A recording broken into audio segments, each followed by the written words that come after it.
You اے ای نے ایران کے ساتھ سفارتی اور تجارتی روابط دوبارہ بہتر بنانے شروع کر دیے ہیں۔ بڑی خبر ہے، یہ بڑی خبر ہے گلف پالیٹکس کے حساب سے، بہت بڑی خبر۔ دوسری جانب یو اے ای یعنی یونائٹڈ عرب ایمریٹس امریکہ اور اسرائیل کے ساتھ اپنے دفاعی اور سیکورٹی تعلقات بھی مضبوط کر رہا ہے۔ مشرق وسطیٰ یعنی مڈل ایسٹ کی سیاست میں ایک اہم تبدیلی دیکھنے میں آ رہی ہے۔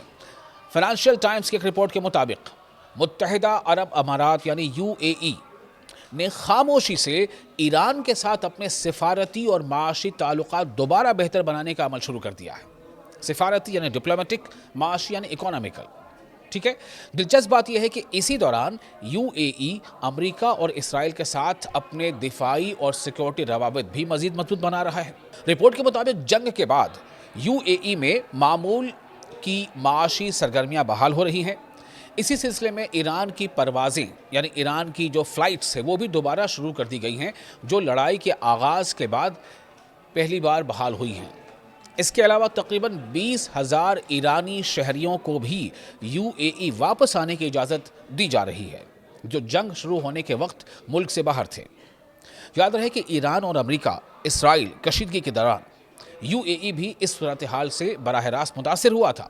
ایران کی جانب سے جوابی رد عمل کا سب سے زیادہ اثر خطے میں یو اے ای پر ہی پڑا، تاہم اپریل میں جنگ بندی یعنی سیز فائر کے بعد ابوظہبی نے ایران کے حوالے سے اپنے رویے میں نرمی لانا شروع کر دی ہے۔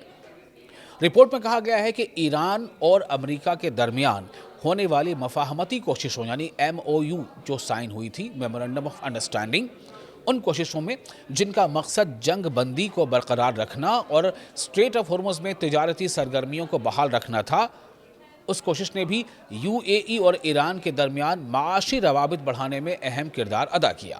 اس کے بعد ابوظہبی نے بعض تجارتی سرگرمیوں کی بحالی اور ایرانی پروازوں کی واپسی پر رضامندی ظاہر کی۔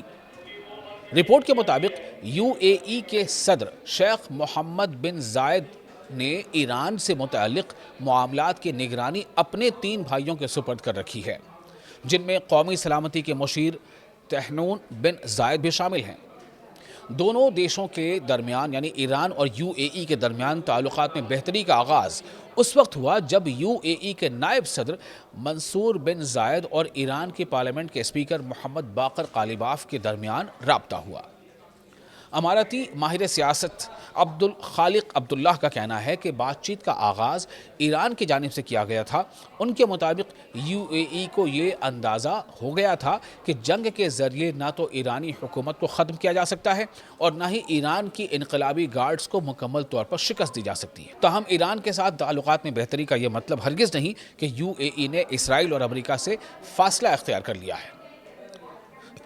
رپورٹ کے مطابق ابوظہبی میں اسرائیل کا سفارت خانہ اب پہلے سے 2 گنا بڑا ہو چکا ہے، جبکہ کئی اسرائیلی دفاعی کمپنیاں مستقل بنیادوں پر یو اے ای میں کام کر رہی ہیں، یعنی یو اے ای پہلے سے اسرائیل سے اور قریب ہو گیا ہے، لیکن دوسری طرف اس کے ایران کے ساتھ بھی روابط بہتر ہو رہے ہیں۔ یہ چونکانے والی خبر ہے۔ تو چونکہ یو اے ای میں اسرائیلی کمپنیاں کام کر رہی ہیں اور ان کی موجودگی میں مزید اضافہ بھی ہوا ہے، دوسری جانب امریکہ نے بھی یو اے ای کو جدید فوجی ساز و سامان اور مصنوعی ذہانت یعنی اے آئی سے متعلق جدید ٹیکنالوجی تک زیادہ رسائی دینا شروع کر دی ہے۔ اسے خطے میں یو اے ای کے بڑھتے ہوئے اسٹریٹجک کردار سے جوڑ کر دیکھا جا رہا ہے۔ تاہم گزشتہ چند ہفتوں میں امریکہ اور ایران کے درمیان دوبارہ بڑھتی ہوئی کشیدگی نے معاشی بحالی کے عمل پر کچھ سوالات کھڑے کر دیے ہیں۔ بعض اماراتی کاروباری شخصیات کا کہنا ہے کہ سرمایہ کار ایک بار پھر محتاط رویہ اختیار کر رہے ہیں۔